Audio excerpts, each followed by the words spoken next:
Ini kita masih bisa meneruskan kajian fikih kita yang masih menyangkut masalah soal makanan. Ya, kita teringat akhir-akhir ini agak ramai soal salah satu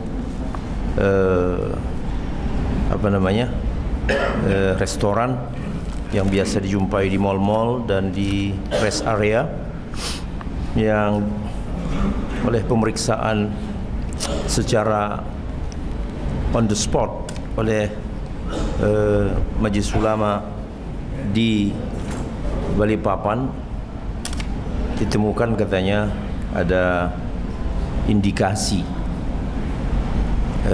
lemak babi, tetapi setelah diperiksa oleh LP POM MUI Pusat ternyata indikasi itu tidak ada, karena tingkat validitas pemeriksaannya rupanya. Jadi yang di Balikpapan itu tesnya itu sangat sederhana, sementara yang ada di MUI itu memang sudah canggih dan profesional. Jadi kalau dengan pemeriksaan yang validitas tinggi itu alhamdulillah, karena memang restoran itu memang sebelumnya juga sudah diberi sertifikat halal oleh MUI Pusat. Ya, namun begitu pun paling tidak ini ada hikmahnya. Hikmahnya menyentak kaum muslimin untuk berhati-hati dengan bakery, restoran-restoran yang lain yang ada di sekitar kita di sini. Tidak hanya satu dua di sini yang tidak punya sertifikat. Ya.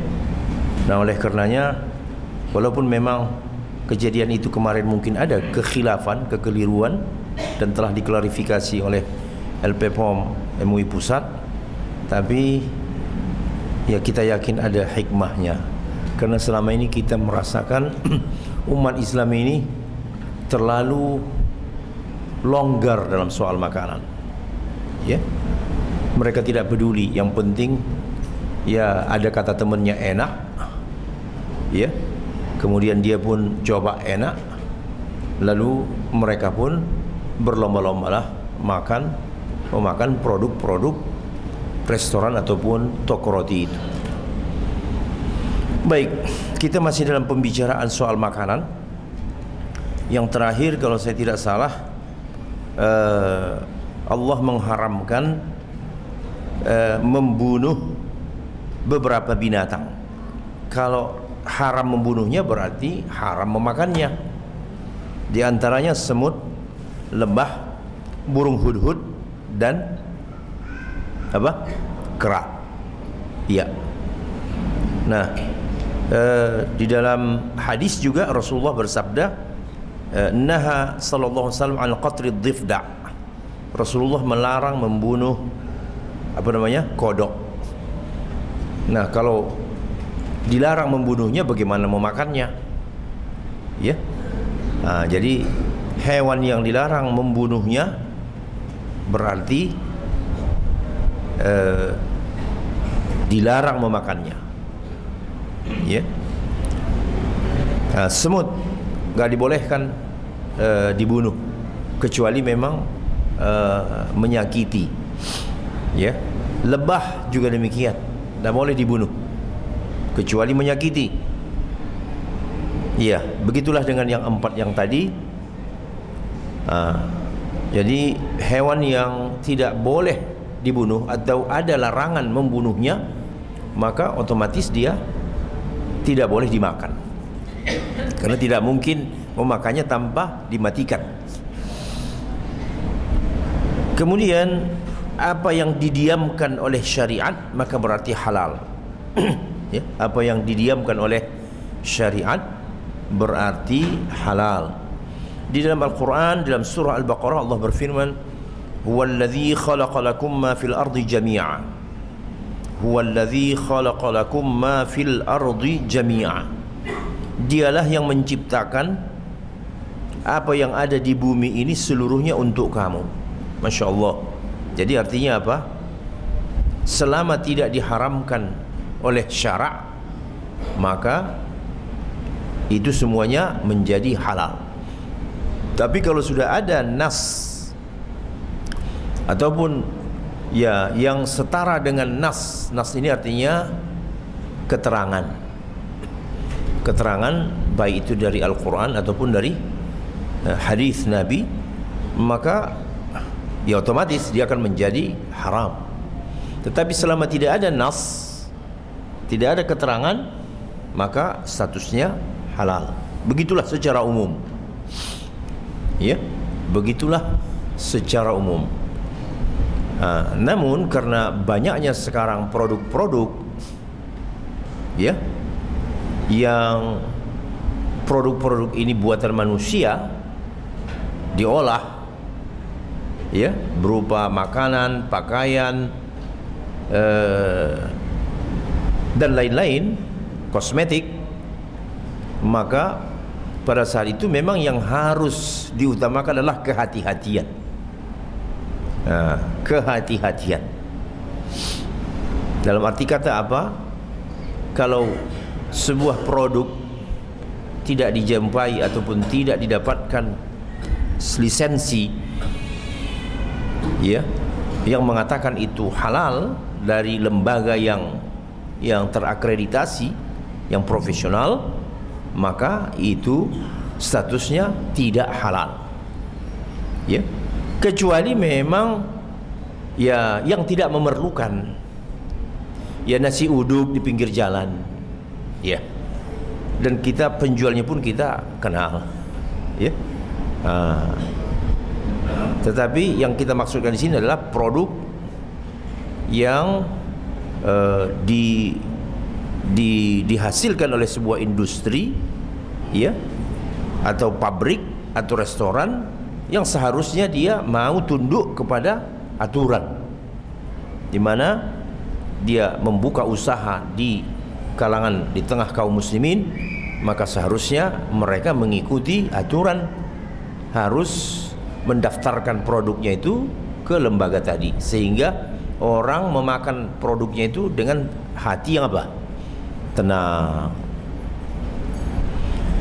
Jadi Allah Ta'ala berfirman tadi, dialah yang menciptakan untuk kamu apa yang ada di muka bumi ini seluruhnya. Jadi artinya apa? Selama dia halal, selama itu didiamkan, maka berarti itu halal. Ada hadis Nabi kita sallallahu alaihi wasallam juga yang mirip seperti itu. Jadi ada keterangan dari hadis yang sejalan dengan ayat tadi. Apa kata Rasulullah? Wasakata an asya' rahmatan bikum ghayra nisyanin fala tabhatsu anha. Allah mendiamkan banyak perkara. Arti mendiamkan itu apa maksudnya? Mendiamkan, tidak melarang. Itu maksud mendiamkan. Tidak melarang banyak hal. Itu adalah karena kasihannya, karena kasih sayangnya kepada kamu, bukan karena lupa. Ya, ya, yang kalau dihitung-hitung yang haram ini kan terbatas ya. Betul enggak? Mana lebih banyak yang diharamkan dengan yang halal? Yang halal. Yang diharamkan ini terbatas. Dan Allah mendiamkan berbagai hal adalah karena kasih sayangnya kepada kamu, bukan karena lupa. Allah tidak pernah lupa. Oleh karenanya jangan kamu ya cari-cari, ya, jangan kamu cerewet lah begitu. Kalau sudah Allah diamkan, udah bismillah. Tetapi kalau sudah ada keterangan seperti yang kita sebut di atas tadi, baik dari Al-Quran ataupun apa, hadis Nabi, kadang-kadang tidak di dalam Al-Quran tetapi adanya di dalam hadis. Ya, apabila ada sudah keterangan di dalam hadis, maka itu sama statusnya seperti apa yang datang dari Allah di dalam Al-Quran Karim, selama hadis itu tidak diragukan, artinya hadisnya sahih. Kemudian khamar diharamkan. Ya, khamar diharamkan.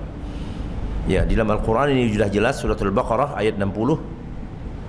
Ya ayyuhalladzina amanu innamal khamru wal maisir wal ansab wal azlamu rijsun min 'amali syaitani fajtanibuhu la'allakum tuflihun.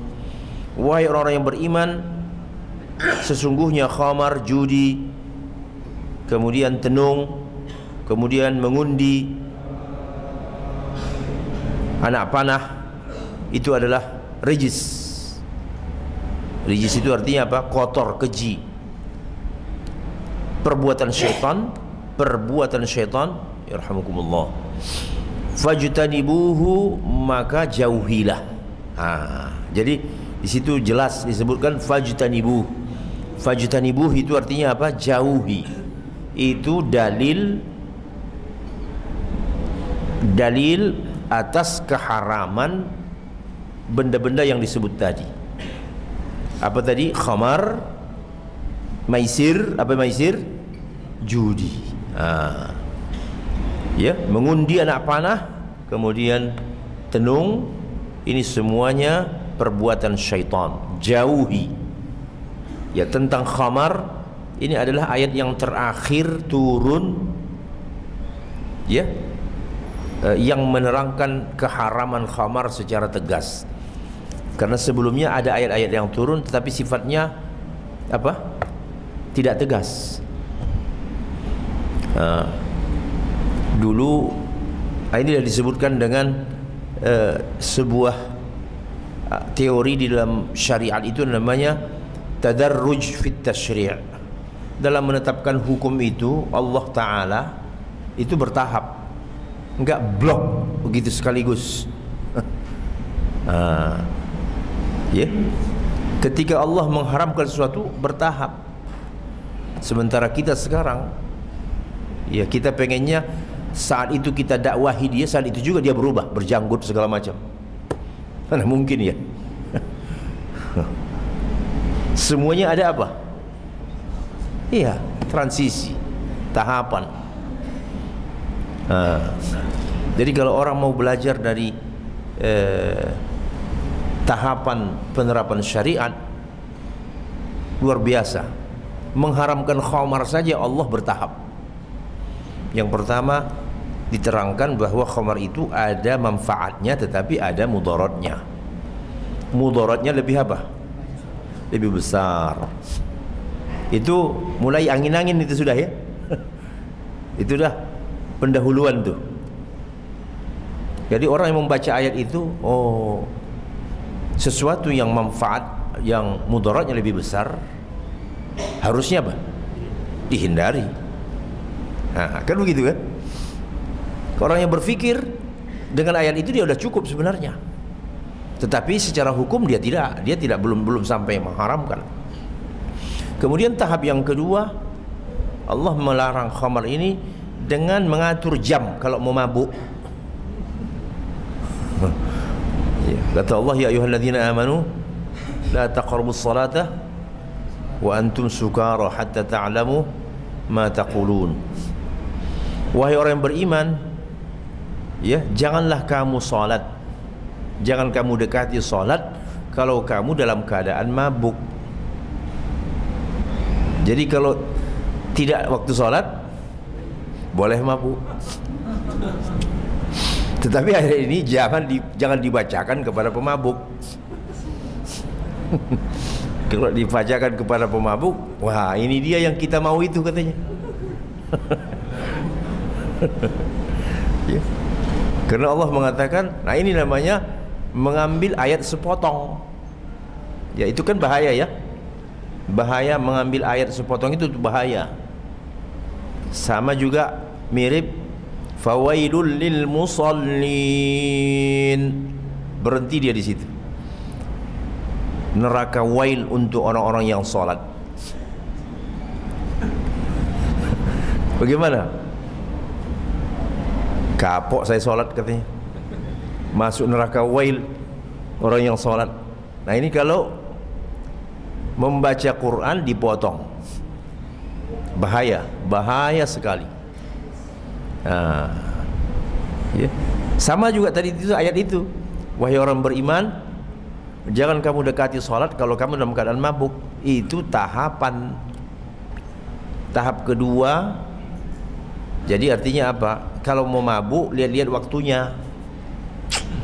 Kalau mau sholat jangan mabuk. Berarti sudah mulai dibatasi kan? Udah mulai dibatasi ini waktu mabuk ini. Lalu yang terakhir inilah di ayatnya, ya ayyuhalladzina amanu innamal khamru wal maisiru wal ansabu wal azlamu rijsum min amali syaitan fajtanibuh. Total. Khamar, judi dan seterusnya kotor, perbuatan syaitan, jangan kamu dekati. Kapan saja, mau sholat, di luar sholat, ya, mau tidur, bangun tidur, apa? Haram. Fajtanibuh, jauhi kamu. Dan kalau kita dengar ini pengharaman ini Pak ya, Masya Allah, luar biasa. Jadi ketika turun ayat ini, cukup satu orang saja sahabat, kalau nggak salah Anas ibnu Malik, dia keliling Madinah, wahai muslimun, khamar sudah diharamkan. Begitu ada yang dengar khamar sudah diharamkan, semua orang yang ada menyimpan khamar membuangnya. Coba, itu menunjukkan apa Pak? Derajat keimanan. Sekarang orang dilarang merokok, banyak alasannya, betul tidak? Sahabat Nabi cukup satu orang saja, Anas bin Malik, keliling Madinah, wahai muslimun, khamar sudah diharamkan. Semua yang menyimpan, yang sedang meminum, langsung apa? Menumpahkannya. Ya, orang Arab dulu itu paling doyan khamar, sampai ada simpanan seperti kita menyimpan aqua di rumah. Begitulah mereka menyimpan khamar. Bapak kalau beli aqua nggak akan sebotol begini kan, satu gelas enggak. Ya, kita pakai galon. Begitulah mereka menyimpan apa? Khamar. Tetapi begitu keluar pemberitahuan dari Anas, langsung itu dilempar ke halaman rumahnya, sampai dikatakan jalan-jalan, lorong-lorong di kota Madinah banjir khamar. Hanya dengan satu orang keliling. Nah, ini pernah disetir oleh beberapa orang da'i di Amerika. Khamar, wine, itu pernah diharamkan juga Pak, tahun 1930. Sampai untuk melaksanakan undang-undang pelarangan miras itu tidak tanggung-tanggung, dibentuklah ya semacamnya di kita itu ya badan negara National Guard segala macam ya, pengawas,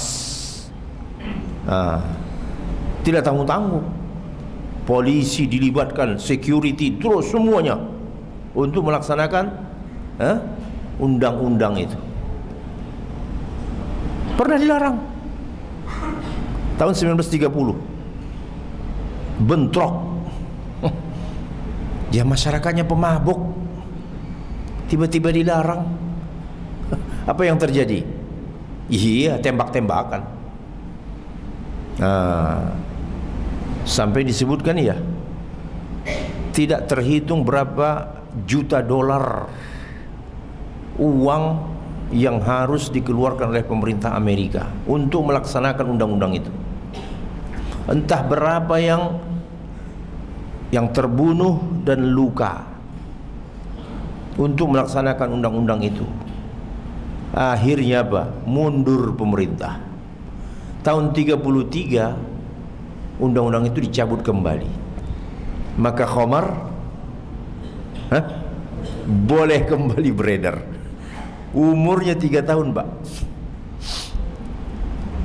Karena mereka pun sadar bahwa khamar itu dilarang. Artinya pemerintah-pemerintah itu, biarpun dia negara kafir, mereka sadar bahwa itu dilarang, berbahaya.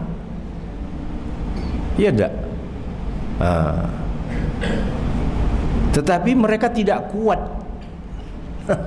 Mengapanya? Tidak kuat untuk melaksanakannya, walaupun sudah melibatkan semacam, kita katakanlah, garda republik.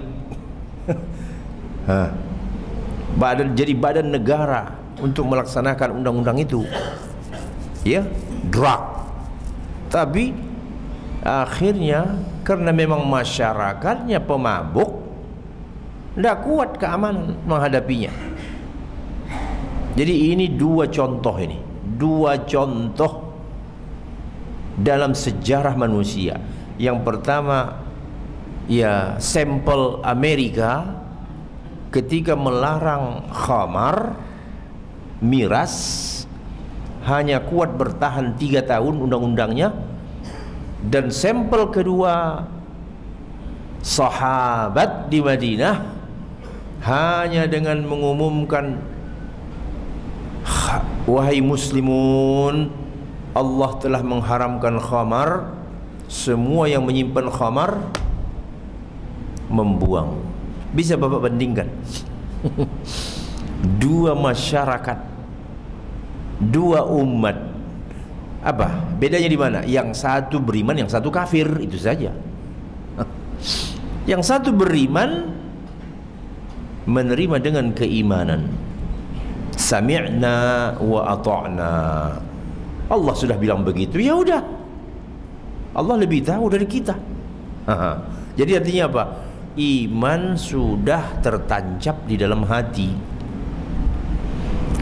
Sedangkan yang satu laginya, yang di Amerikanya itu, ya, walaupun mereka tahu bahwa ini tidak bagus, ini berbahaya, ya, akal sehat kita ini menolak, tapi tidak ada iman.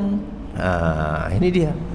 Karena tidak ada iman, mau kamu buktikan dengan laboratorium apapun segala macam, ya, kamu tidak akan sanggup, karena persoalannya iman. Jadi umat Islam itu paling mudah diatur, ya. Umat Islam itu yang paling mudah diatur, karena mereka orang mukmin. Ya Bapak lihat aja kita sholat ini, ya, sholat itu istawu sufufakum, itu satu masjid langsung apa? Rapi. Itu kan pernah diungkapkan oleh seorang jenderal di Amerika, kan? Kata dia, berkomentar apa? Saya mau mendidik disiplin satu kompi pasukan saya, 6 bulan belum tentu bisa rapi berbaris. Umat Islam cukup dengan Allahu Akbar, Allahu Akbar, yang tadinya centang perenang ini, ya, yang namanya orang berbuka puasa, ya Pak, satu menghadap ke sana, satu menghadap kemari, ya, makanan berantakan. Begitu qamat, Allahu Akbar, Allahu Akbar, dalam tempo sesaat rapi, istawu sufuf. Jenderal di Amerika butuh 6 bulan mengajari pasukannya untuk apa? Untuk berbaris. Kita cukup hanya dalam mungkin 3 detik. Inilah kalau masyarakat yang dibentuk oleh apa? Iman. Ya? Masyarakat yang dibentuk oleh iman. Ya, kita, sejarah kita pun begitu di Indonesia. Kenapa Indonesia ini waktu merdeka bisa satu begini luas wilayahnya? Apakah karena Pancasila? Karena Islam. Kalau tidak, semuanya tak mau diatur. Kata orang Sumatera, mana mau saya diatur? Ya, kata orang Madura, tak mau saya diatur. Kata orang Bugis, tak mau. Tetapi karena pemersatunya apa? Islam. Ya, Islamlah pemersatu. Makanya sekarang ini Islam ini diobok-obok. Ya, kalau kita mendengar ya rencana-rencana mereka di Indonesia ini ya konon ceritanya Indonesia ini akan dipecah menjadi 5-6 negara. Dan yang paling dekat itu Irian, rencana mereka. Makanya sekarang ini dipanaskan dulu soal Freeport. Ini pemanasan nih. Kalau saya menilainya itu pemanasan. Sudah panas, tepat waktunya bentrok. Dan sudah bentrok, sama seperti Timur-Timur, tawaran untuk apa? Referendum. Kalau sudah tahu referendum, udah selesai. Ya. Jadi biar tahu mereka bahwa jangan Islam ini jangan kamu ganggu. Islam inilah pemersatu yang hakiki. Ya, Islamlah pemersatu hakiki di negeri ini.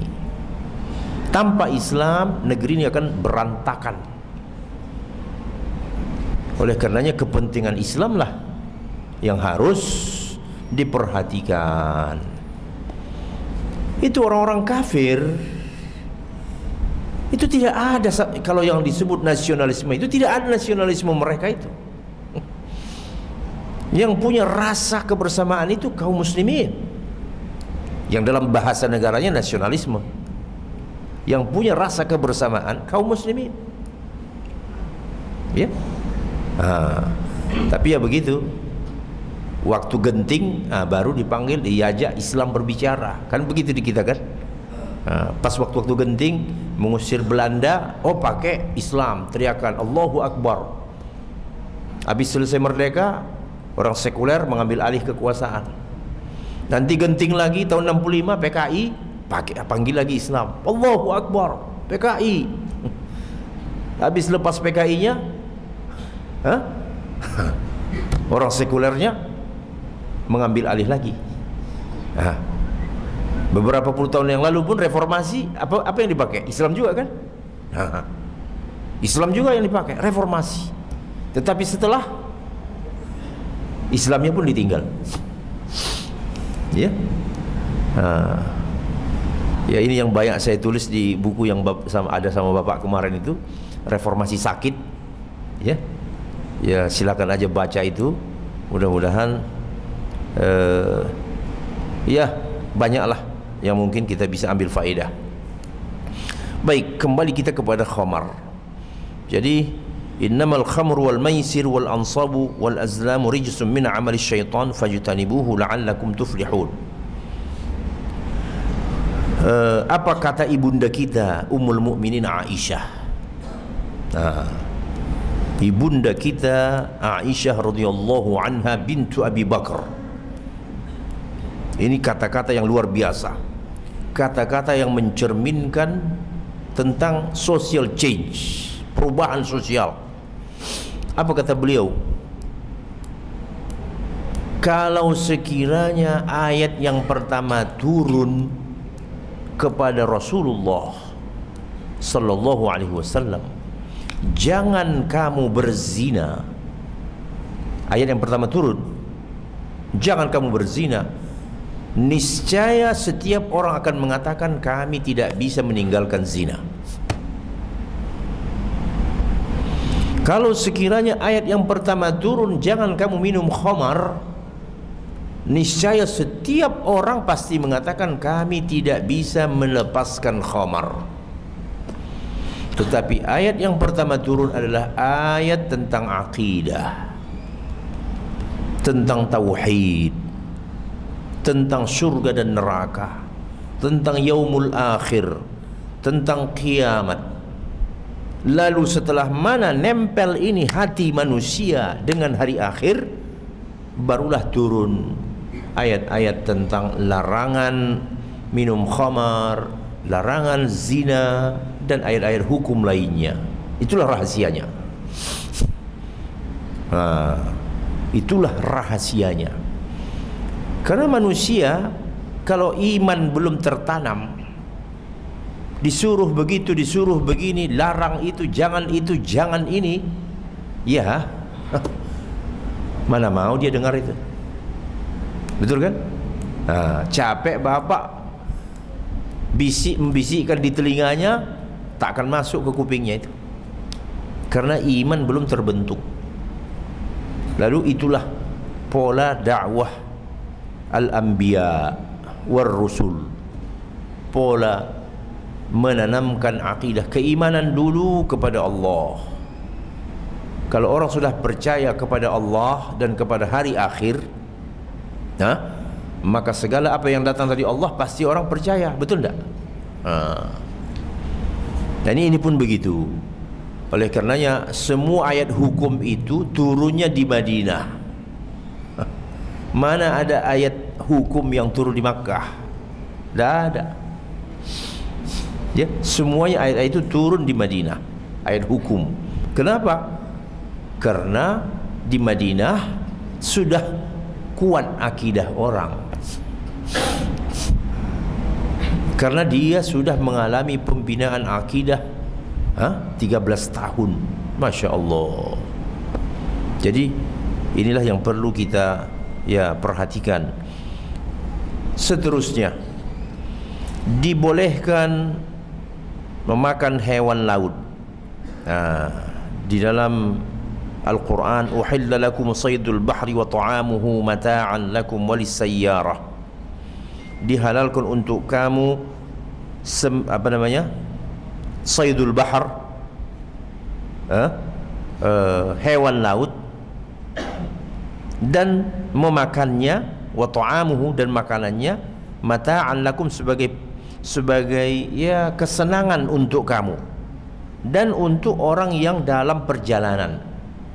Ya, alhamdulillah ini semua sudah kita nikmati. Ya, saydul bahar, menangkap hewan laut. Ya, wa ta'amuhu mata'an lakum. Jadi ini dalil dibolehkannya hewan-hewan laut. Kemudian didukung oleh hadis Nabi.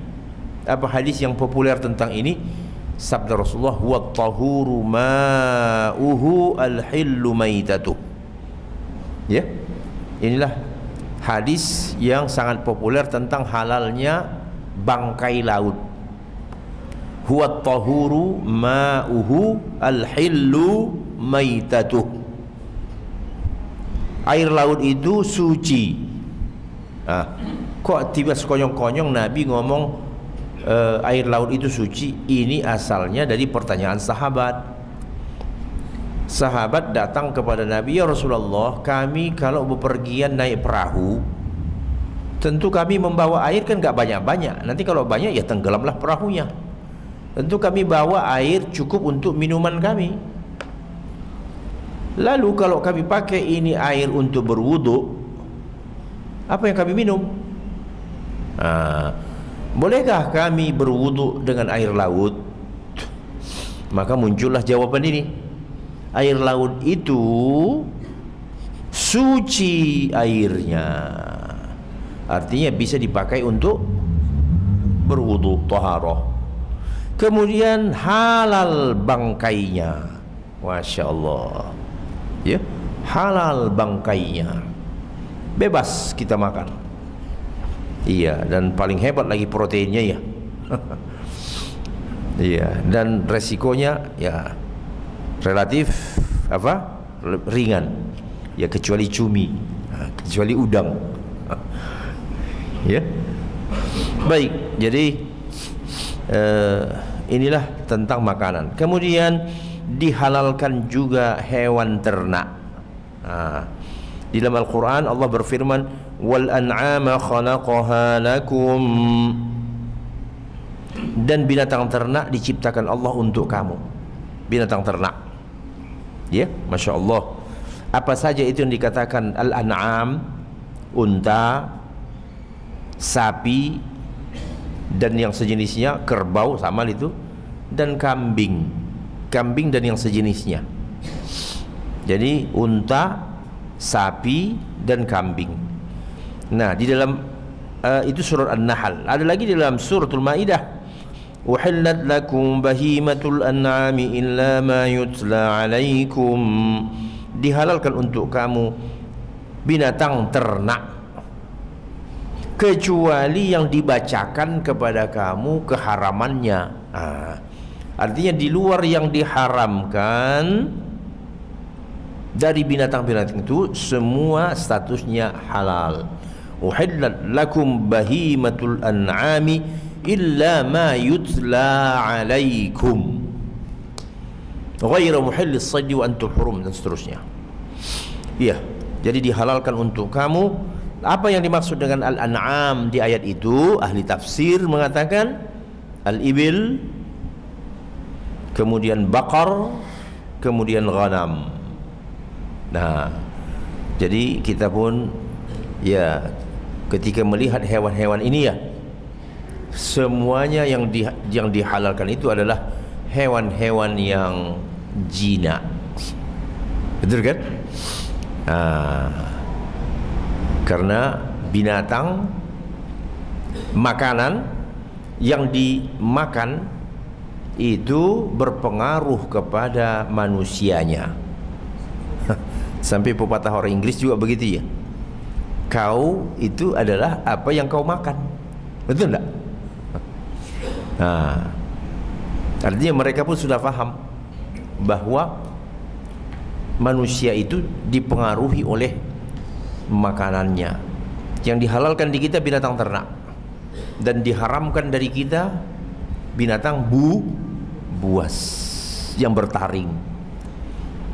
Dan itu bisa kita bandingkan, Pak. Ya. Artinya segala yang diharamkan itu memang binatang-binatang yang buruk, yang kalau itu dimakan itu semuanya memberikan pengaruh psikologis kepada orangnya dan membentuk kepribadian yang buruk. Ya, yang lalu-lalu kan sudah juga saya singgung.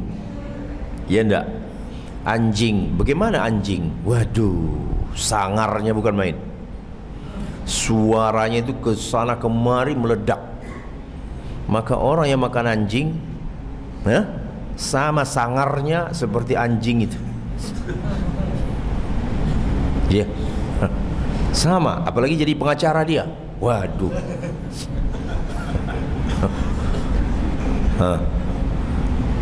Kemudian orang yang makan babi, betul-betul sifatnya itu kayak babi itu. Babi itu ya binatang paling jorok, makan kotoran pun dia mau. Iya enggak? Makan kotoran mau itu babi itu. Kemudian binatang yang tidak ada cemburunya. Betul enggak? Yang tidak ada cemburunya, dikandangkan dia, satu betina dua jantan. Hari ini jantan yang satu, yang satunya nonton, melihat tuh.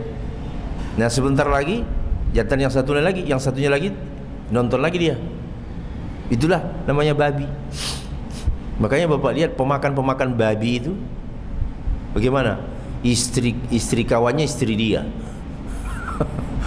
Ya, saya mau pergi sama istri Anda dulu 2 malam 3 malam. Oh silakan, hati-hati di jalan ya.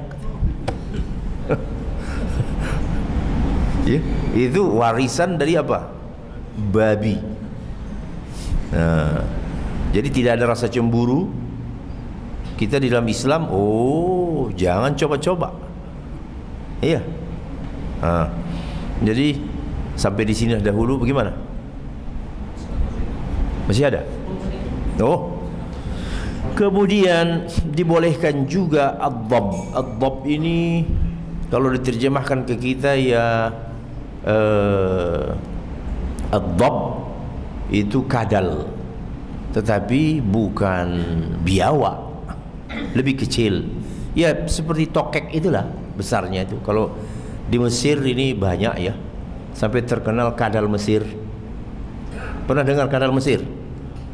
Ya seringlah orang-orang laki-laki ini paling suka mendengar kadal Mesir. Ya bahkan dipesan lagi tuh ke Mesir sana itu kadal itu. Nah, itu boleh karena juga dulu di zaman Nabi sahabat memakan kadal, ya Rasulullah melihat tetapi Nabi nggak makan. Nah, ini yang kita sebut di dalam hadis namanya ini takrir. Artinya Rasulullah setuju, ya, setuju kadal itu dimakan oleh sahabatnya walaupun dia sendiri tidak makan. Jadi berarti boleh. Kalau sekiranya dilarang, Nabi pasti akan melarangnya. Oh enggak boleh itu makan kadal. Nah, itu dibolehkan kadal. Kemudian begitu juga dhabu'. Dhabu' ini apa ya bahasa kitanya itu? Ya susah saya membahasakannya itu.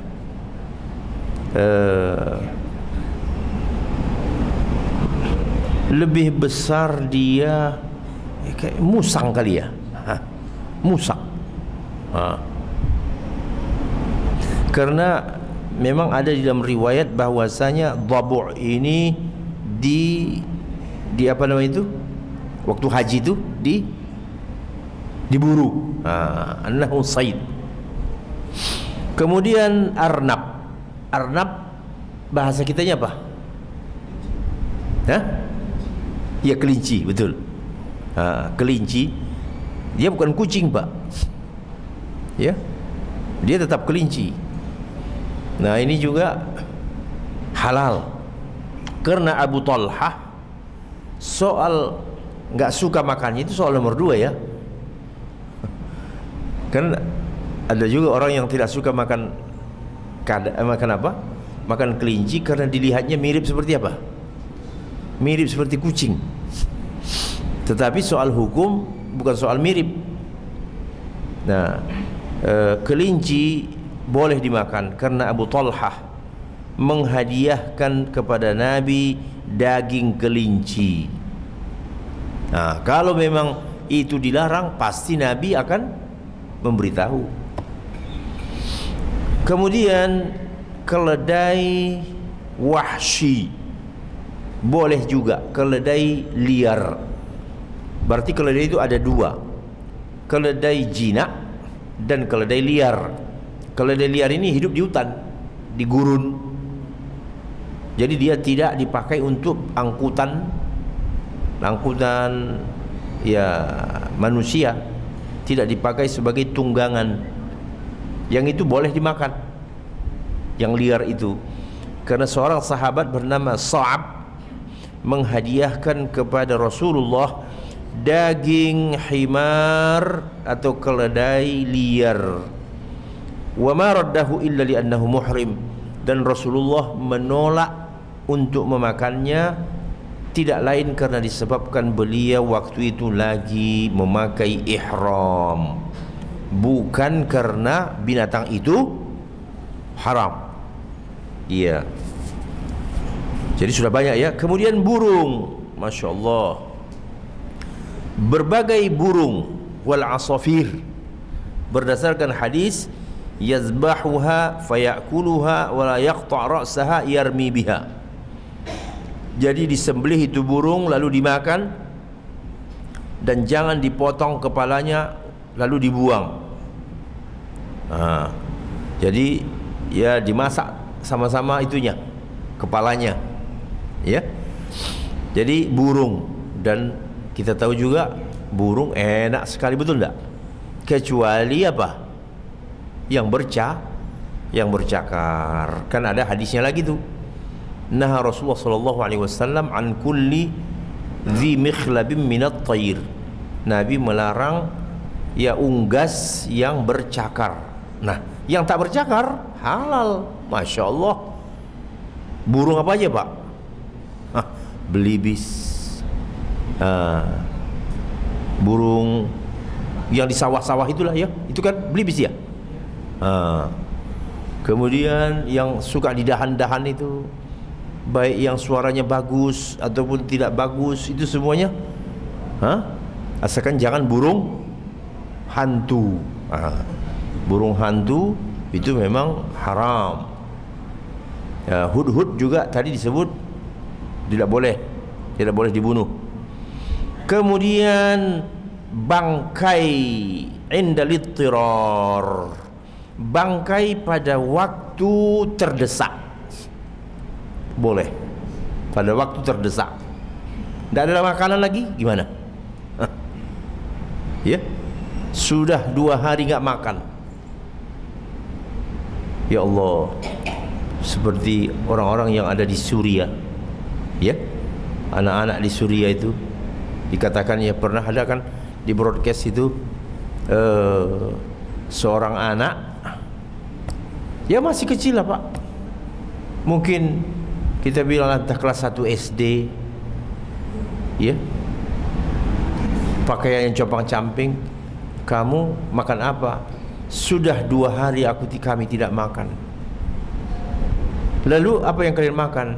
Rumput. Ya Allah, rumput yang dimakan. Inilah di Suriah. Ya, kita di sini masya Allah food court, ya enggak? Kambing, ya, sate ayam, ikan. Orang di Suriah tidak makan. Yang dimakan mereka rumput, hashish katanya. Kata anak itu disebutnya, apa yang kalian makan? Apa yang kau makan? Rumput. Ya, inilah penderitaan. Makanya kadang-kadang kalau kita makan itu, ya pesan sate, coba ingat orang Suriah. Ya enggak jadi makan kali ya. Jadi bangkai boleh dimakan kalau dalam keadaan terdesak. Illa matturirtum ilaih, artinya kecuali kamu dalam keadaan ya terdesak. Baik, sampai di sini dahulu. Wassalamualaikum warahmatullahi wabarakatuh. Ada pulpen Pak.